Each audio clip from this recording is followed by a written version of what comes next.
오늘 말씀에 기록한 요엘 선지자는 구약의 39권 중에 12권의 소선지서를 기록한 인물 중 한 사람입니다. 들어보셨을 텐데 이제 소선지서라 해서 대선지서보다 권위나 내용이 떨어지는 게 전혀 아닙니다. 단지 책의 분량이 적다라는 건데 호세아부터 말라기까지 12권을 소선지서라 합니다. 근데 그들 역시 대선지서를 기록한 선지자 못지않게 그 뛰어난 활동을 했던 인물들입니다. 그 중에 한 사람이 요엘 선지자인데, 선지자라는 히브리어 나비라는 단어는 어떤 뜻이냐면 하나님 말씀을 있는 그대로 대언하는 자를 의미합니다. 그러니까 제가 볼 때 제가 지금 복음 전도 시리즈를 나누고 있어서인지 몰라도 구약의 전도자들이구나 이들이. 그렇게 보니까 구약의 선지자들은 모두 다 전도자들인 거예요. 왜냐하면 전도자란 내가 경험한 복음이 있어야 합니다. 과거의 영광, 여러분 이거는 불필요합니다. 도움이 안 돼요. 지금 여러분이 경험한 기쁜 소식이 있어요. 그 기쁜 소식을 내 가까운 이들에게 전할 때 파급 효과가 있는 것입니다. 내가 만난 하나님, 내가 들은 음성을 그대로 전하는 것입니다. 우리 훈련 때 정령화된 복음 지시문을 배우고 암기하지만, 과제를 숙제를 내지만 그보다 더 중요한 건 내가 만난 하나님, 내가 경험한 복음을 전하는 것입니다. 근데 이와 유사한 직분이 선지자라는 걸 제가 이번 주 말씀을 준비하며 깨닫게 되었습니다. 특별히 요엘에 관한 좀 연구를 해봤더니요, 자료가 거의 전무합니다. 우리 태경 씨 반갑습니다. 새 가족이네요, 새 가족. 송도에서 왔어요? 어디서? 아직 송도는 아니죠? 네, 서울에서. 우리 축복합니다. 우리 태경 씨가 정착하기로 결정했고 컨퍼런스까지 와가지고 제 마치 친동생과 같은 박수로 우리 환영합시다. 귀한 인재죠. 인재. 디자인을 전공해서 그 하여튼 또 유수한 대학에 잘 입학한 친구입니다. 제가 이제 요엘을 연구해 보니까 부두엘의 아들이었다 말고는 자료가 잘 없어요. 요엘서 1장 1절을 보니까, 그럼 부두엘을 연구해 보니까 이름의 뜻이 하나님의 집이라는 뜻입니다. 하나님의 성실, 이런 의미예요. 그러니까 아마도 경건한 가문의 자녀가 요엘이었구나. 왜냐하면 부두엘도 아버지가 얼마나 경건했으면 그의 이름을 이렇게 저줬겠습니까? 오늘 일부 예배 때 좀 이렇게 빛이 나더라고요. 봤더니 중3 학생이 한 명 와 있는 거예요. 아마 제 소문을 듣고 은혜 받으러 온 것 같아요. 아마 이제 아이들을 섬기려고 왔는지 몰라도 이름이 에림이라고. 이게 이름의 뜻이 예수님의 재림. 우리 새가족이신 추집사님이 첫째 이름을 그렇게 지어버린 거예요. 그러니까 이제 그런 거죠. 경건한 가문에서 또 자녀의 이름 경건하게, 또 경건하게. 그래서 제가 이제 볼 때는 이거 뭐 나중에 희보 전사님이 자녀 이름 어떻게 지을까 사실 늘 궁금해요. 저희처럼 온자 돌리면 할지 말지 보고 있는데 그런 생각이 들었어요. 그러고 보니까 요엘의 이름을 또 다시 살펴보니까요, 뜻이 뭐냐 하면 여호와가 하나님이다. 이 말의 뜻은 하나님은 여전히 신실하시다. 약속을 내뱉은 약속은 반드시 지키신다. 그러니까 그의 직업이, 아버지의 직업이 제사장이었다고 하지만 이건 추측이고, 확실한 건 남쪽 예루살렘 중심으로 살았던 건 맞는 것 같아요. 중요한 건 그가 전한 메시지예요. 바벨론 포로기 이전에 활동했던 선지자입니다. 그러니까 포로기라는 건 뭐냐? 곧 이 나라가 망한다는 거예요. 그러니까 그 메시지를 전했던 인물이 누구라고요? 요엘 선지자입니다. 그래서 그의 사역의 핵심 메시지는 뭐냐? 여호와의 날입니다. 그 날은 다름 아닌 심판의 날입니다. 이 구절이 떠올랐고, 물론 처음부터 이 구절은 아니었지만 머물게 하시며 나누게 되었습니다. 성경에서 선포된 심판 중 실은 가장 무시무시한 심판으로 꼽힙니다. 매우 강력한 심판을 그냥 선포했습니다. 오늘 본문 1절입니다. 2장 1절. 시온에서 나팔을 불며 나의 거룩한 산에서 경고의 소리를 질러 이 땅 주민들로 다 떨게 할지니 이는 여호와의 날이 이르게 됨이니라. 이제 임박하였다. 어떻게 됐다고요? 심판이 임박하였다는 겁니다. 그러면서 임박한 심판을 요엘 선지자가 묘사합니다. 2절을 보면 그날은 어둡고 캄캄한 날이다. 짙은 구름이 덮인 날이다. 이전과 이후에도 이런 날은 없을 것이다. 3절에 보면 불이 그들의 앞을 사르고 불꽃이 그들의 뒤를 태운다. 이 말은 도망갈 곳이 없고 이 심판이 임하면 피할 곳이 없는 날을 의미합니다. 거기에 더하여 에덴 동산 같았던 너희의 땅이 황폐한 들이 될 것이다. 5절에 보시면 강한 군사가 줄을 벌여 다가온다. 이거는 이렇게 상상하시면 됩니다. 줄을 쫙 벌여서 이스라엘을 이제 심판하기 위해 하나님이 쓰신 이방 군대가 대열을 맞춰서 다가오는데 두려워도 그 대열을 피할 길이 없어요. 아마 이스라엘 군대와 백성들은 다리 아마 얼어붙었을걸요. 그때가 되면. 그래서인지 백성들 얼굴이 질리고 낯빛이 하얘지는 날이라고 합니다. 근데 무엇보다 11절을 보니까 여호와께서 이스라엘을 괴롭히는 군대 앞에서 심지어 소리를 지른다고 합니다.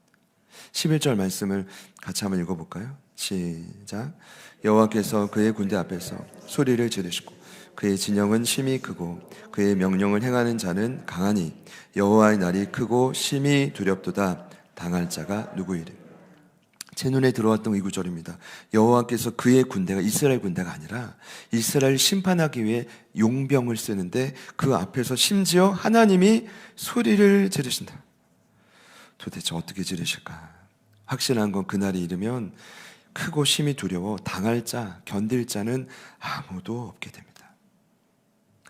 예수님 재림하시면 그때일 것입니다. 심판이 동일하게 이 땅에 임할 것이에요. 어쩌면 그 심판을 당하고 유사한 심판을 당하고 계신 분이 있을지 모르겠습니다. 중요한 건 여기 기록된 이 심판은 빈틈없는 심판입니다. 여호와의 날이 그렇게 임한다는 겁니다. 그런데 오늘 2장의 이 심판을 말하기 전에 요엘서 1장을 보면 더 유명한 심판이 있습니다. 바로 일명 메뚜기 심판입니다. 그래서 제가 이 메뚜기 떼를 종류를 좀 연구해 볼까 하다가 시간 관계상 좀 안 했어요. 핵심이 아닐 것 같아서. 근데 팥중이, 메뚜기, 느치, 황충이가 다 나와서 차례대로 이스라엘의 모든 농산물을 다 싹 썰어버립니다. 이게 심판이에요. 1장 4절인데요. 팥중이가 남긴 걸 메뚜기가 먹고 메뚜기가 남긴 걸 느치가 먹고 느치가 남긴 걸 누가 먹어요? 황충이가 먹는다. 소중한 농작물을 다 먹어버립니다. 아무것도 남지 않습니다. 더해서 기본적으로 하나님께 제사를 드리는 예배를 드리는데 기본 예배가 있거든요. 번제, 화목제 몇 가지가 있죠. 그런데 그때 소제와 전제가 끊어진다. 이 말은 소제와 전제는 기본 제사와 함께 드려지는 함께 병행돼야만 되는 필수 제사들이에요. 소제는 곡물을 드리는 거고 전제는 포도주를 부어 드리는 겁니다. 그런데 그 소제로 드릴 곡물이 없고 전제로 드릴 포도주가 없다. 이 말은 곧 뭐냐? 모든 예배가 멈춰졌다는 것입니다. 초유의 사태입니다. 1장 9절부터 11절. 소제와 전제가 여호와의 성전에서 끊어졌고 여호와께 수종드는 제사장은 슬퍼하도다. 밭이 황무하고 토지가 마르니 곡식이 떨어지며 새 포도주가 말랐고 기름이 다하였도다. 농부들아 너희는 부끄러워할지어다. 포도원을 가꾸는 자들아 곡할지어다. 이는 밀과 보리 때문이라 밭의 소산이 다 없어졌음이로다. 여러분, 저희가 여기서 반드시 고민해 봐야 됩니다. 여러분, 그 고민은 뭐냐 하면 농사를 마친 농부들이 이 예곡을 우리에게 적용했을 때 이런 겁니다. 삶의 모든 일상이 막혀버리는 현상들, 도무지 버틸 수 없는 시간이 찾아오는 현상들, 삶의 소망도 사라진 그 상태입니다. 우리의 고민은 왜 이런 때가 오는가입니다. 하나님의 백성인데, 하나님의 자녀인데 왜 이런 선포가 선포된 것이냐라는 것입니다. 이해되시나요? 오늘 성경은 정확한 답을 우리에게 제시하고 있습니다. 그 이유는 이스라엘 민족이 약속의 땅까지 왔지만 그 땅에서 하나님을 떠났기 때문입니다. 정확히 말씀드리면 그들이 하나님이 주신 책무와 법도를 멸시했기 때문입니다. 모세가 죽기 전에 훗날 약속의 땅에 정착하게 될 후손들에게 남긴 유언이 있습니다. 다 핵심이지만 신명기 11장을 보면요,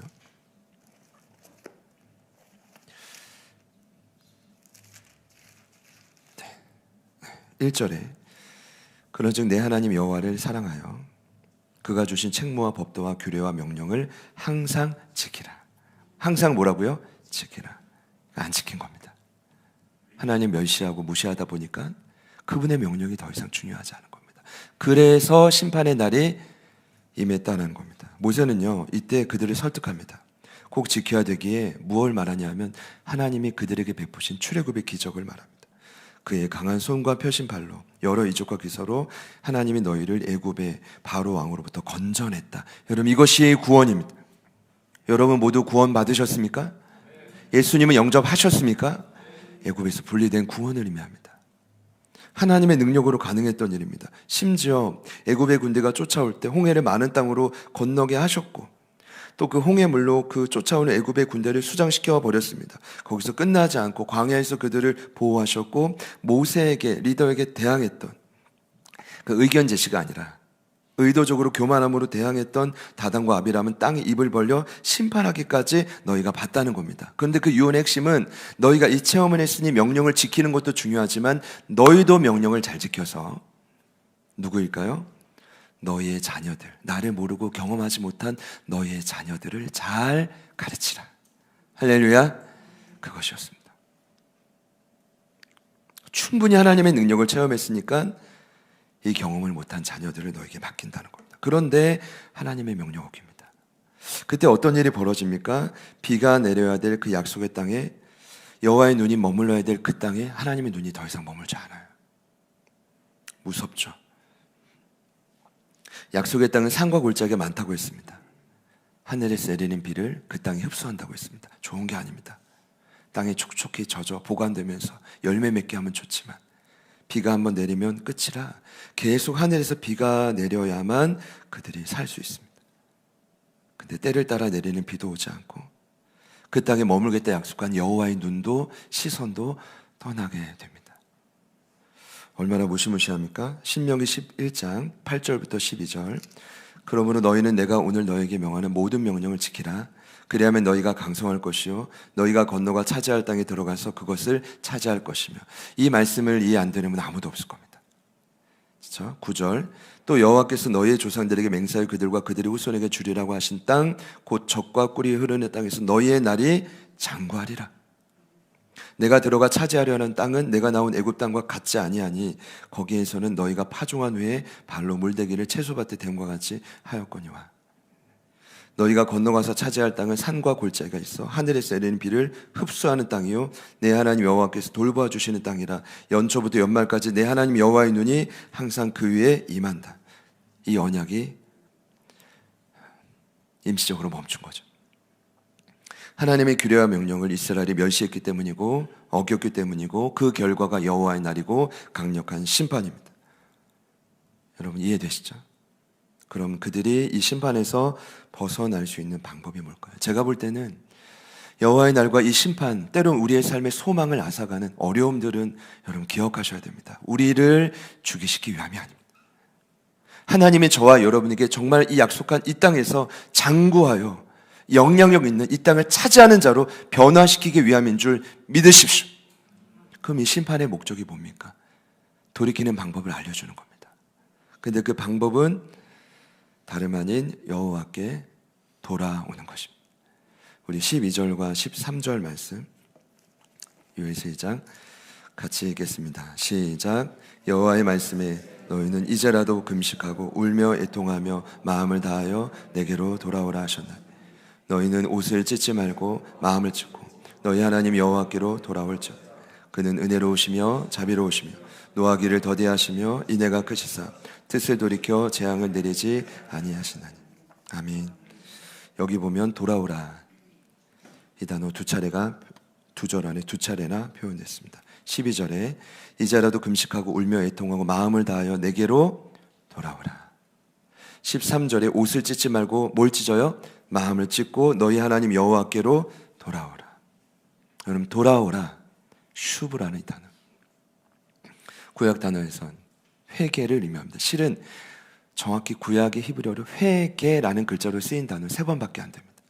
실제 회개의 의미를 담긴 슈브라는 단어는 자그마치 몇 번이요? 1056번. 별로 놀라시지 않네요.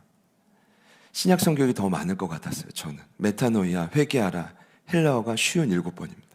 그것도 많은데 구약 성경이 단지 분량차가 있겠지만 몇 번이요? 1056번.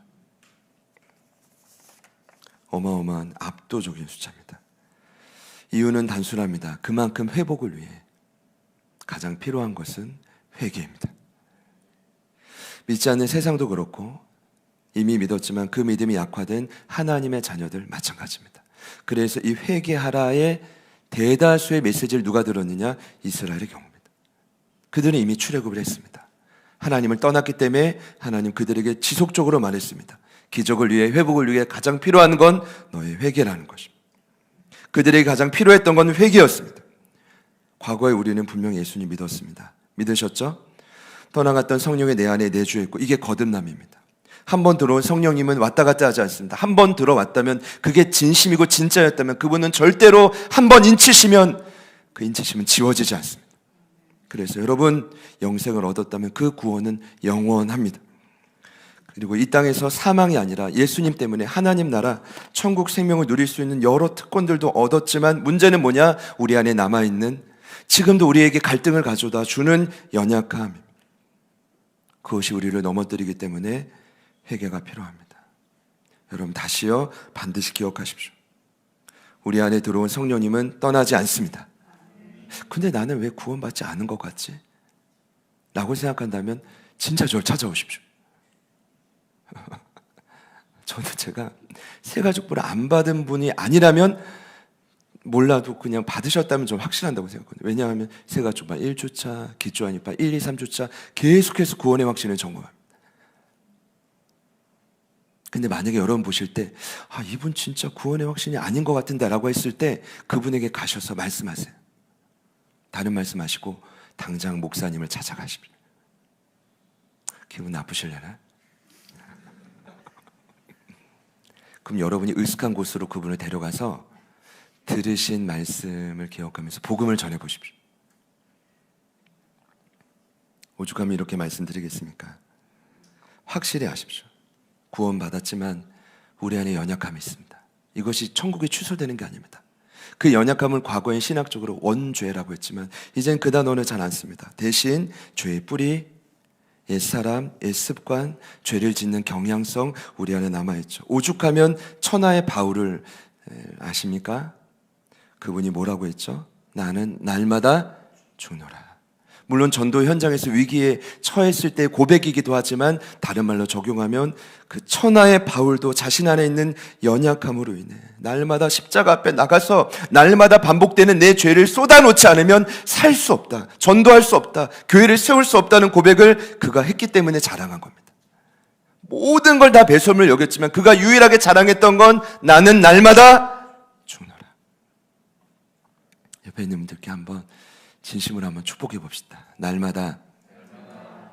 저 바짝 차리시고요. 중요한 날마다. 죽고 계십니까? 구원이 취소된다는 뜻이 아닙니다. 죄된 습관, 연약함으로 인해 여러분 이 자리에 물질 염려 더 이상 하고 싶지 않은데 하나님 기뻐하지 않는 걸 알지만 그럼에도 불구하고 하시는 분이 혹 계시다면 십자가 앞에 나아가십시오. 회개가 필요합니다. 저 영혼 품어야 되는 거 알지만 안 품어지죠. 근데 하나님 품어야 된다는 감동을 주시는데 안 되는 분들 계시다면 왜 계속 성령님이 감동을 주시겠습니까? 하나님의 의지를 꺾을 수가 없습니다. 빨리 십자가 앞에 나아가 회개하시기를 축복합니다. 만일 이 자리에 여전히 하나님의 계획과 나의 계획이 상충되는 분들이 계시다면 수시로 십자가 앞에 나아가요. 그래서 우리 믿음의 선배들은 늘 찬양했습니다. 오늘 목사님 또 찬송 가니까 너무 좋더라고요. 그렇죠? 메들리라 언제 또 하면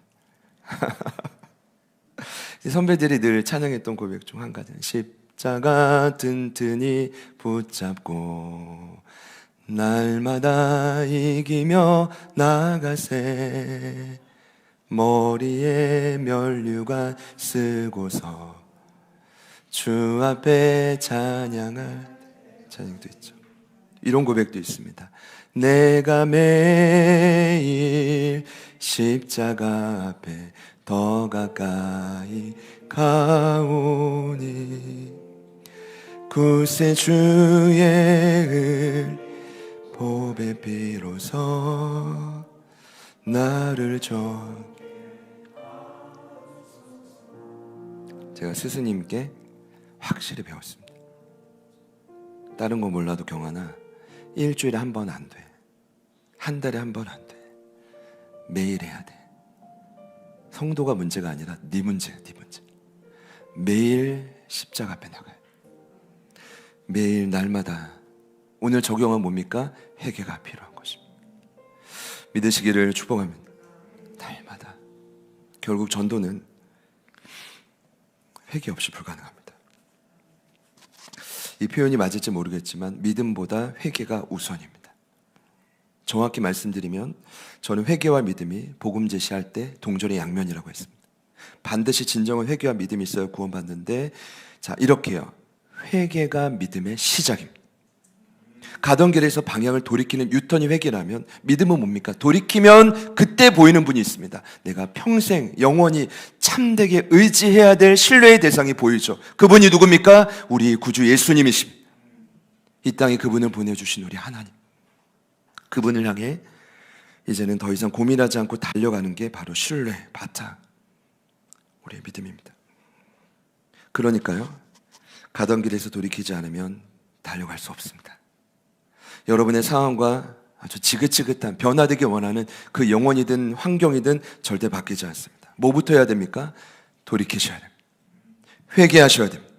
여기서 정말 중요한 건 회개의 방법입니다. 그 방법을 오늘 말씀에 뭐라고 합니까? 금식하고 울며 애통하고 마음을 찢으라. 옷을 찢지 말고 무엇을 찢으래요? 마음을 찢으라. 당연한 겁니다. 마음을 돌이키지 않으면 삶의 방향은 안 바뀝니다. 그래서 기독교 회개를 강조할 때 종종 전도자들은 회개라는 단어 대신 의미 좀 다르지만 회심이라는 단어를 쓰기도 합니다. 마음을 돌이키라는 겁니다. 여러분 참 신기하죠. 마음이 우선입니다. 여러분 마음이 천국이면 여러분 인생이 천국이 될 수 있습니다. 마음을 돌이키시기를 축복합니다. 마음이 돌아서야 됩니다. 마음이 돌아서면 삶은 자연스럽게 따라오게 되어 있습니다. 삶이 자꾸 주님과 멀어진다는 건 마음이 멀어지는 것입니다. 그래서 저는 오늘 이제 말씀을 맺기 전에 한 가지만 더 말씀드려요. 이스라엘 민족의 이 회개의 유래를 보니까 대표적인 경우 바로 대속죄일입니다. 그 7월 10일에 모였던 욤 키퍼라는 그날입니다. 이스라엘 전 민족이 매년 7월 10일 성막에 나와 함께 회개한 날이 있습니다. 그런데요, 레위기 말씀 보니까요, 레위기 23장 27절입니다. 독특한 표현이 있습니다. 제가 읽을게요. 일곱째 달 열흔날 7월 10일이죠. 속죄일이니 너희는 성회를 열고 스스로 괴롭게 하며 여호와께 화제를 드려라. 거기 어떻게 회개를 하죠? 스스로 괴롭게 해라. 거기 밑줄 한번 쳐주시죠. 성경이 있다면요. 제가 무릎을 쳤어요. 아, 이거구나. 어떻게 회개합니까? 방법을 모세를 통해 하나님 알려주셨습니까? 스스로 괴롭게 하는 겁니다. 거기 분명히 나와 있습니다. 가까운 가족을 괴롭게 하는 게 아니라 누구를 괴롭게요? 스스로 괴롭게 하는 겁니다. 목사님을 괴롭게 하는 게 아니라 전사님, 권사님, 장로님이 아니라 스스로 괴롭게 하는 겁니다. 이거구나. 그 방식이 바로 요엘 선지자 땐 마음을 찢는 금식과 애통함을 함축합니다. 여기 고민하는 분들이 계실까 봐요. 금식이 왜 마음과 연관되어 있지? 애통과 눈물이 이해되는데 여러분 너무 연관되어 있죠. 금식은 음식을 안 먹는 거 아닙니까? 그렇죠? 어떤 신앙적인 목적을 두고 여러분 사람은 먹지 못하면 죽습니다. 음식을 거부하는 것보다 더 큰 일이 없습니다. 그래서 아니 뭐 다른 겁니다만 그래서 이 체중 관리가 어려운 겁니다. 그래서 체중을 관리하신 분들은 하여튼 뭐 대단하신 분들입니다. 음식을 한다는 건 마음이 결단이 없으면 불가능한 일입니다. 그래서 예수님 공생의 사역 전에 40일 금식한 겁니다. 다른 게 아니라 생명의 근원, 이 마음을, 내 목숨과 생명을 하나님 나라 천국 복음을 위해 심으신 것입니다. 그러니까 다 마음과 연관된 것입니다. 중요한 건 이런 마음을 찢는 일이 실은 쉽지 않다는 겁니다. 그리고 이제 이스라엘의 대속죄를 보니까 놀랍게도 그 회개가 7월 10일 당일 하루가 아니었습니다. 마음을 돌이켰던 그 일은 만만치 않기 때문에, 우리의 마음이 잘 변화되지 않기 때문에, 그래서 이스라엘은 7월 10일 당일에 모인 게 아니라 7월 1일에 모였습니다. 우리 양력으로 따지면 9월, 10월 경이지만 유대력으로는 정확히 하반기가 시작되는 7월 1일 나팔절부터 그들이 함께 모입니다. 무려 10일간 두렵고 떨리는 마음으로 회개를 하다가 정확히 10일이 되었을 때 속죄일 당일이 되면 대제사장 앞에 서서 야훼의 이름을 크게 10차례 외칩니다. 야훼, 이렇게 외쳤겠죠. 근데 그 외칠 때마다 신기한 건 10번의 이름을 한 차례씩 부를 때마다 백성들은 그들의 죄를 고백했습니다. 10일간 또 10차례나 야훼의 이름을 부를 때마다 강력한 회개를 했던 것입니다. 왜 이렇게까지 했을까요? 답을 말씀드렸습니다. 우리의 마음이 잘 안 바뀌기 때문입니다. 웬만한 회개로는 우리가 살아오던 습관대로 아무렇지 않게 우리는 또다시 세상에 터져 살기 때문입니다. 그러니 여러분, 10일간 그들이 식음을 전폐하고 그 바쁜 일상을 뒤로하고 함께 모인 것입니다. 어떻게든지 마음을 돌이켜 회개하기 위함입니다. 그래야만 여호와의 날 무시무시한 심판을 삶의 자리에서 피할 수 있기 때문입니다. 여러분, 이해가 되시나요? 여러분은 회개하고 계십니까? 이스라엘이라면 이 속죄일의 전통을 모를 리 없습니다. 그래서 다시 이해가 됐습니다. 그래서 말라기 이후 400년의 영적 암흑기를 끊어냈던 세례 요한의 첫 번째 메시지가 회개였습니다. 마태복음 3장입니다. 3장 1, 2절이요. 그때 세례 요한이 이르러 유대 광야에서 전파하여 말하되 회개하라, 천국이 가까이 왔느니라. 예수님의 첫 번째 공생의 메시지 동일합니다. 마태복음 4장 17절에 이때부터 예수께서 비로소 전파하여 이르시되 회개하라, 천국이 가까이 왔느니라. 자발적인 전도는 아니었지만 12명을 훈련할 때 예수님이 12명을 둘씩 짝지어 전도 보낼 때가 있습니다. 그때도 동일했습니다. 마가복음 6장 12, 13절에 제자들이 나가서 회개하라 전파하고 많은 귀신을 쫓아내며 많은 병자의 기름을 발라 고치더라. 자, 축기 사역과 병고침의 역사가 언제 일어났을까요? 회개의 메시지를 선포하고 그들 안에 동의가 될 때 일어났습니다. 그냥 축기, 그냥 신유가 일어난 게 아닙니다. 그리고 시간이 지나서 드디어 자발적인 전도를 베드로가 처음 했을 때 3,000명이 회심했던 그때도 베드로는 동의.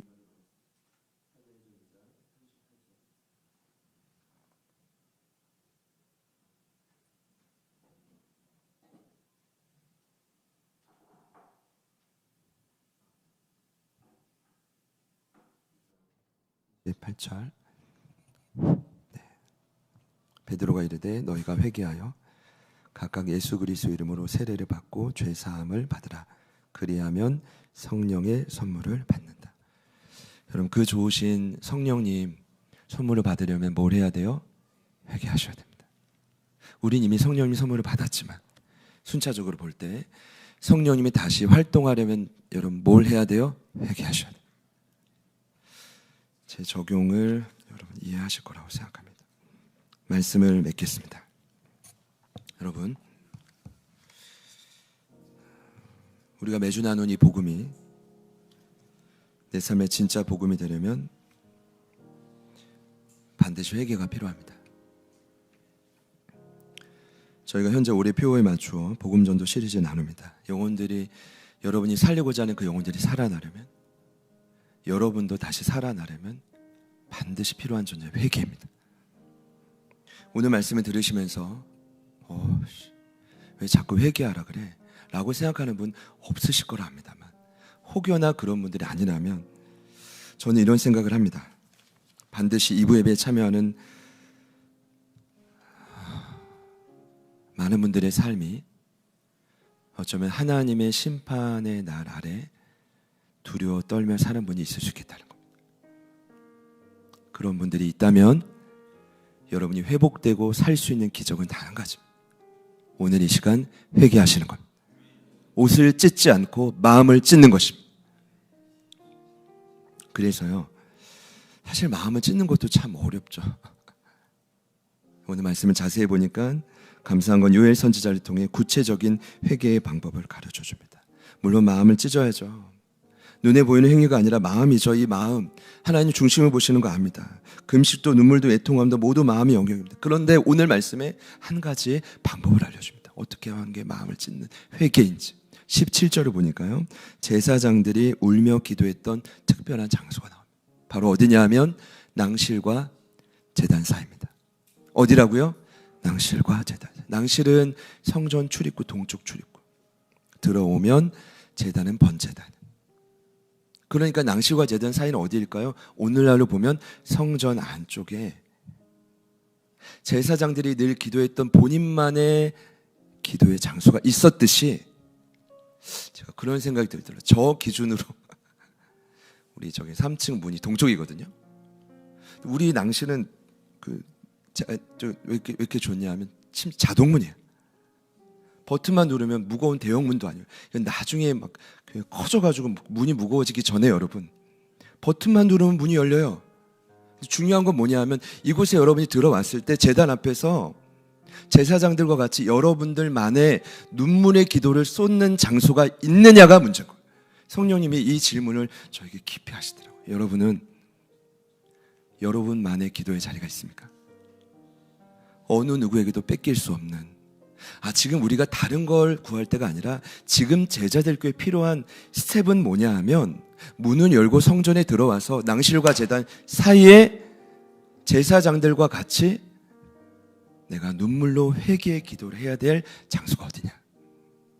바로 그것입니다. 너무 감사한 건 지금이 여러분 바로 그때입니다. 저만 느낄지 몰라도 느끼실 겁니다. 성령님이 이 공동체 안에 새해를 행하시겠다고 작정하셨습니다. 성령님 앞에 나오고 작은 결단이지만 마음을 찢고 돌이키는 결단만 하실 수만 있다면 반드시 성령님이 여러분을 조명하시는 선물을 주실 겁니다. 내가 뭘 찢어야 될지, 무엇을 잘못했지, 무엇이 내 삶에 끊어낼 악한 습관이지, 내가 무엇에, 술이든 게임이든 약물이든 어떤 것이 무엇에 중독되어 있는지 어느 누구도 얘기해 줄 수 있지만 누구만 알 수 있습니까? 요한복음 16장 8절을 보면 이 세상 죄와 세상과 심판에 대해 유일하게 책망하는 분, 단지 꾸짖다가 아니라 밝히 어둠을 드러내는 분은 누구십니까? 성령님이십니다. 그분이 행하실 거예요. 그러니 지금 하셔야 돼요. 더 놀라운 건 제가 마지막 마무리하며 너무 감사했던 건, 그들이 10일간 모여 대속죄를 준비합니다. 근데 우리 겟세마네 특별 저녁 기도에도 며칠일까요? 14일요? 10일입니다. 주말은 앞서, 주말은 월화수목금, 월화수목금. 제가 오늘 1부 예배 후에도 한 직분자분 좀 모셔서 이제 마지막입니다, 이제는 결단하셔야 됩니다 라고 했어요. 10번이 어렵다면 5번, 5번이 어렵다면 4번, 3번도 있을 수 있지만 3번은 좀 너무 적고요. 결단을 얼마나 촉구했는지 모릅니다. 여러분, 너무 신기하지 않습니까? 나팔절도 하반기에 우리에게 주신 메시지도 7월 1일 그 메시지가 전하고 있습니다. 시편 107편 15절에 제가 분명히 나누겠지만 반드시 우리 공동체의 기적을 행하실 겁니다. 근데 이 기적의 시작이 뭐라고요? 하나님 말씀에 거역한 걸 회개하고 고통 중에 주님 앞에 나와 부르짖을 때 이 기적은 연약한 우리의 인생에 반드시 나타나게 될 것이다. 반드시. 기회죠. 지난 금요일에 나눴지만 누가 여호와의 도움과 방패를 경험합니까? 우상 섬기는 자들 115편에 나왔죠. 절대 경험 못합니다. 우상을 의지하지 말고 여호와만 의지해야 합니다. 우상이 아니라 여호와만 의지하기 위해서 해야 될 일이 무엇입니까? 회개입니다. 저는 기도했습니다. 하나님, 부디 술, 담배, 게임, 약물, 거짓, 우울, 도박, 우리 안에 모든 악한 습관, 하나님 원치 않는 모든 행동, 나와 주변의 평안을 깨는 모든 작은 행동까지도 승리하신 예수 이름의 능력으로 명하노니 우리 가족들로부터 묶임받고 떠나갈지어다. 떠나가야 돼. 기회를 삼으십시오. 겨울 특별 기도회 때 하겠습니다. 뭐 어쩔 수 없지만 여러분, 저는 지금이 기회라고 생각합니다. 여러분, 좋아하는 것들도 잠시 내려놓고 하나님보다 더 사랑하는 것 잠시 내려놓고 그 시간을 헌신하여 기도할 때 놀라운 기적이 일어날 것입니다. 제가 그냥 기적이 아니에요. 회개입니다. 여러분, 사랑하는 여러분, 회개해야 삽니다. 회개해야 살 길이 열립니다. 부디 스스로를 괴롭게 하며 이 시간만큼은 제가 다음 주에 좀 나눌 거예요. 회개한 자에게 하나님이 약속하신 엄청난 약속들이 있습니다.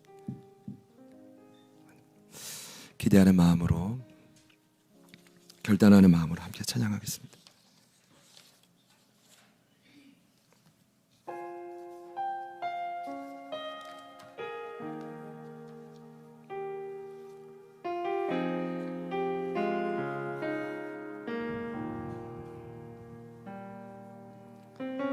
내 백성이 나를 떠나 돌아섰지만 내 사랑이 내 백성을 포기 못하니 내 모든 것 내어주고 나 그들을 얻으리라. 여호와께 돌아가자. 우린 돌아서도 그는 변치 않네. 여호와께 돌아가자. 우린 넘어져도 그 사랑 영원하네.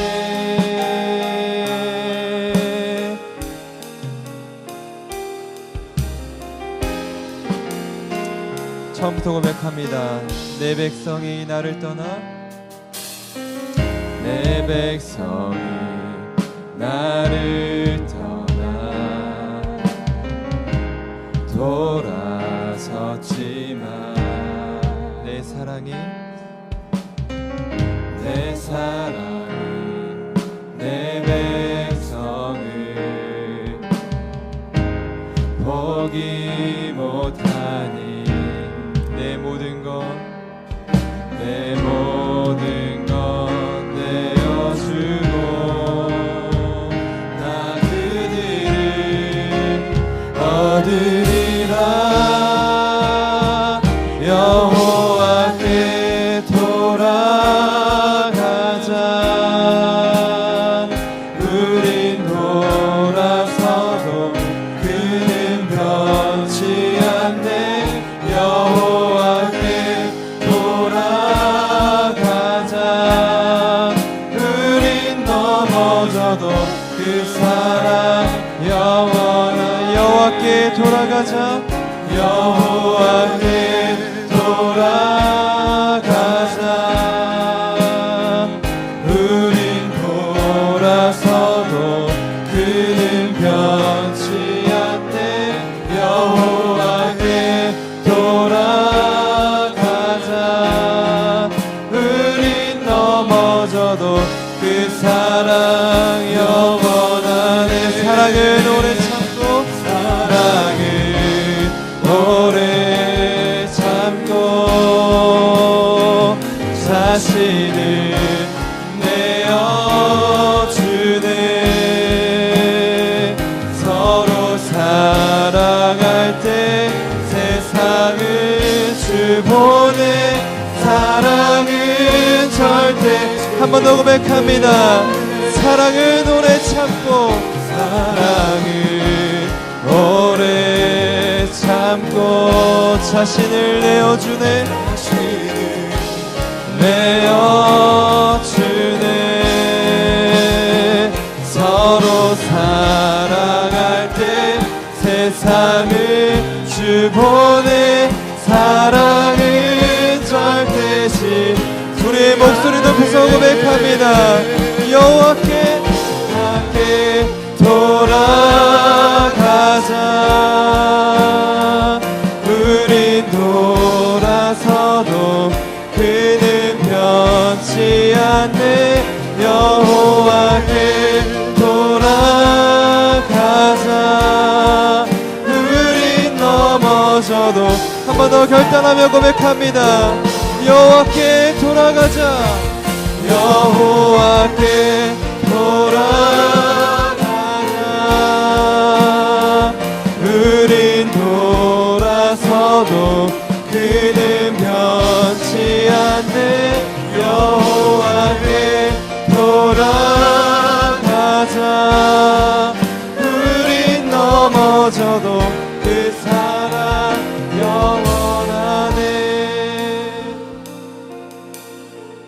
지금 삶에 만족하시는 분들은 한 분도 안 계시겠지만 특별히 변화를 원하시지 않는 분들도 계실 거라 생각합니다. 그냥 지금 이 정도의 주님과의 거리나 예배의 모든 시간이나 상황들이 그냥 적절하게 생각하시는 분도 계시겠지만, 그럼에도 불구하고 하나님 우리 공동체 안에 메시지 허락하셨다면, 또 그에 맞게끔 우리 기도회를 허락하셨다면, 이제는 우리가 낭실과 제단 사이에서 우리가 눈물로 회개할 그 기도의 자리를 찾아가기를 소망합니다. 성령님 분명히 말씀하셨습니다. 기록하셨습니다. 우리가 회개할 수만 있다면, 마음을 찢고 진정으로 돌이킬 수만 있다면 그 심판이 복이 될 것이고 어려움이 기적이 될 것이고 모든 메마른 땅이 소재와 전제를 풍족히 드릴 수 있는 풍요로움으로 바뀌어질 수 있습니다. 우리에게 달려 있습니다. 이 시간 혹시 말씀을 들으실 때 오늘 메시지 앞에 반응하기 원하시는 분, 결단하기 원하시는 분들이 있다면 결단하십시오. 성령님 나를 조명하시고 어떻게 마음을 찢고 돌이켜야 될지 나에게 말씀하여 주시고 깨닫게 하여 주시고, 하나님 그렇게 주님께로 돌아갈 때 하나님 나를 통해 하나님 영광 드러내 주시고 역사해 주십시오. 우리 결단하는 마음으로 우리 다 같이 한번 합심하여 기도합니다. 주님 돌아가자. 우린 돌아서도 그는 변치 않네. 저희가 믿음으로 반응하기를 원합니다.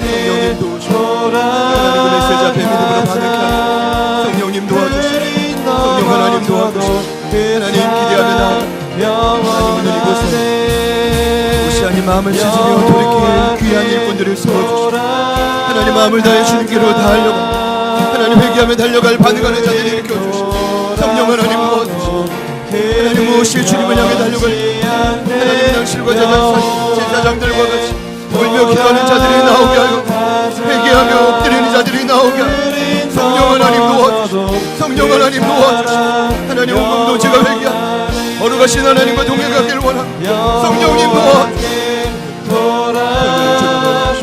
주님이 아직 불가능한 성령님 역사해 주시고 하나님 우리를 감싸고 있는 모든 어둠을 우리를 감싸고 있는 모든 악한 요소 예수님 생명과 빛으로 명합니다. 예수님 생명과 빛으로 명합니다. 어둠은 빛을 이길 수가 없고 하나님 사망은 생명을 이길 수가 없고 하나님 우리 모두의 삶을 생명으로 옮기신 아버지 하나님 예수님을 통해 날마다 하나님의 시간 회복의 역사를 누리게 하여 주시고 성령님 도와주시고 성령님 도와주시고 아버지 도와주시고 하나님 역사해 주시고 하나님 도와주시고 하나님 도와주시고 하나님 우리가 기도하지 않고 하나님 우리가 매달리지 않고 주님 앞에 엎드리지 않고 회복될 수 없어 성령님 도와주시고 성령 하나님 도와주시고 성령 하나님 역사해 하나님 그 누구나 하나님 우리의 회개를 대신해 하나님 이때를 우리가 대신해 주시고 성령님 도와주시고 성령님 도와주시고 아버지 하나님 돌아가자. 우리 돌아서도 그는 변치 않네. 여호와께 돌아가자. 주님께 달려가야 될지 깨닫게 하여 성령님 도와주시고 성령 하나님 도와주시고 하나님 도와주시고 주님 성령님 돌아가자. 하나님 그 지도가 바뀌어지게 하여 성령님 도와주시고 하나님 도와주시고 사랑하는 우리 찬송 영제 예수님 앞에 나오시고 예수님 만나게 하시고 하나님 그 믿음으로 반응케 하시고 성령님 성령 하나님 성령 하나님 성령님 성령 하나님 성령님 도와주시고 주님 도와주시고 주님 도와주시고 주님 도와주시고 주님 도와주시고 주님 도와주시고 주님 도와주시고 주님 도와주시고 성령님 성령님 성령님 성령님 놓아주시옵소서. 그리 돌아서도 그는 변치 않는 우리를 회복시켜 하나님 이제 우리의 복으로 하나님 우리의 능력이 하나님의 능력 모든 일을 감당할 수 주여도 주님 놓아 그 사랑 여호와께 돌아가자. 여호와께 돌아가자. 우린 돌아서도 그는 변치 않는 여호와께 돌아가자. 우린 넘어져도 그 사랑 영원하네. 요엘의 이름처럼 여호와는 하나님, 우리 하나님은 여호와이십니다. 우린 돌아서도 늘 그 자리에 신실하신 하나님. 특별히 오늘 우리 혜원 성도님의 남편된 은우 아버님, 우리 종원 형제님을 주님 품으로 전으로 다시 불러주심에 진심으로 감사를 드립니다. 사랑하는 아들의 그 남은 인생, 후손들의 삶이, 그리고 회복돼야 될 부모님의 또 신앙, 온 가문이 예수님 안에서 변화될 줄 믿습니다. 그 가정을 누르고 있는 모든 어둠의 역사는 예수의 생명과 빛으로 물러갈 지어다. 어둠의 빛을 이길 수 없으니 날마다 찾아가 주셔서 마음껏 축복하여 주십시오. 우리 강권사님과 박집사님, 또 귀한 따님, 함께할 모든 후손들의 삶을 축복하여 주셔서 이 믿음의 결단을 지켜보시고 제자들 교회 깊이 뿌리를 내려 위대한 하나님 구원의 통로로 귀한 가정을 마음껏 사용하여 주십시오. 새로 생겨난 이 검단구에 중심이 당하동이라고 합니다. 부장님을 통해 알게 된 이 소식 앞에 저희가 더욱 자부심을 갖고 이곳에 세우신 성전을 통해 하나님의 위대한 구원의 역사가 검단구뿐 아니라 인천 전체와 대한민국을 넘어 열방을 흔들어 깨우는 통로로 우리를 사용하여 주십시오. 그 일을 위해 우리가 회개하기를 결단합니다. 온 백성이 함께 모여 단 하루라도 힘을 다해 주님을 향해 마음을 찢으며 돌이키게 하여 주십시오. 마음을 찢는 곳마다, 회개하는 모든 곳마다, 우상과 멀어지는 모든 곳마다 하나님이 약속하신 연약한 인생에 베푸시는 그 놀라운 기적을 경험하게 될 줄 믿습니다. 주님 역사하셔서 여러간의 시간 속에 하나님의 위대한 부흥을 우리 제자들 교회에 허락하여 주십시오. 이제는 우리 구주 예수 그리스도의 은혜와 하나님 아버지의 변함없는 신실하신 사랑하심과 성령님의 내주 충만, 교통 위로하심의 놀라운 역사가 회개하기를, 옷이 아닌 마음을 찢고 돌이키기를 결단하는 이부 예배에 참여하시는 모든 예배자들 머리머리 위에 어린 시온이부터 존경하는 우리 강술래, 유경래, 최봉님 권사님까지 흩어져 있는 제자들 교회 많은 교우들의 삶 위에 지금부터 영원토록 함께 하시기를 간절히 축원하옵나이다.